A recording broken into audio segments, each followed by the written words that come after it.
دیدارا ایکتی آرمان جوه دیداره اوه انجام دانا دانوستاندنه لدور میجو و خبات و تکوشانا ایکتی نشتیمانیا کردستانه و ده همان دم دا دریجیدانه به ریبازا سروک مام جلالو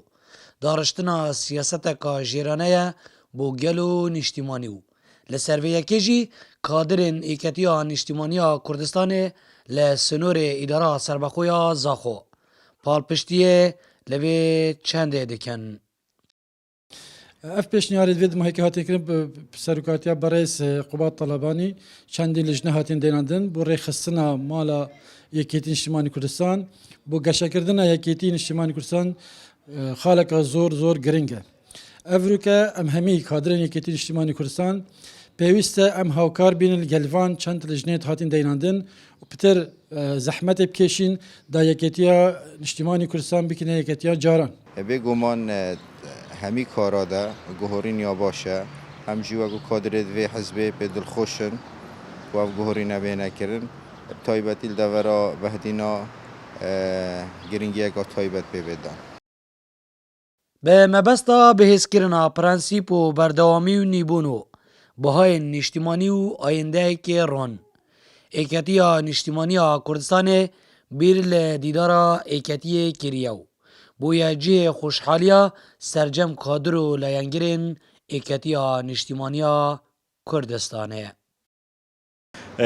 هلبت و دیدارا نیبونا ایکتیه شهر شهید دست به بکت ام زور به خوشحالم و دیداره ام هیوید کن پتر پیگیری بیت کرن به ایکتین دور آبادینان و دستخوشی سروگاتی ایکتیت کن ام وقت پیشمرگی دیرین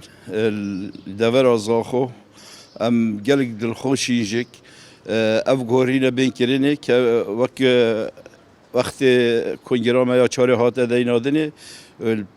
پشتی کنگری گلک گورین هاتین کرینه و گلک پیشوت ایکتی گلک پیشوت چون دیتن و گرینگی پیدا و کیفا ما گلک هاتی ما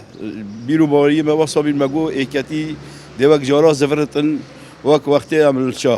شاخ وصاده ایکتی زفرته و بس اف گورینی تو دویجه تا بحث کردم با من که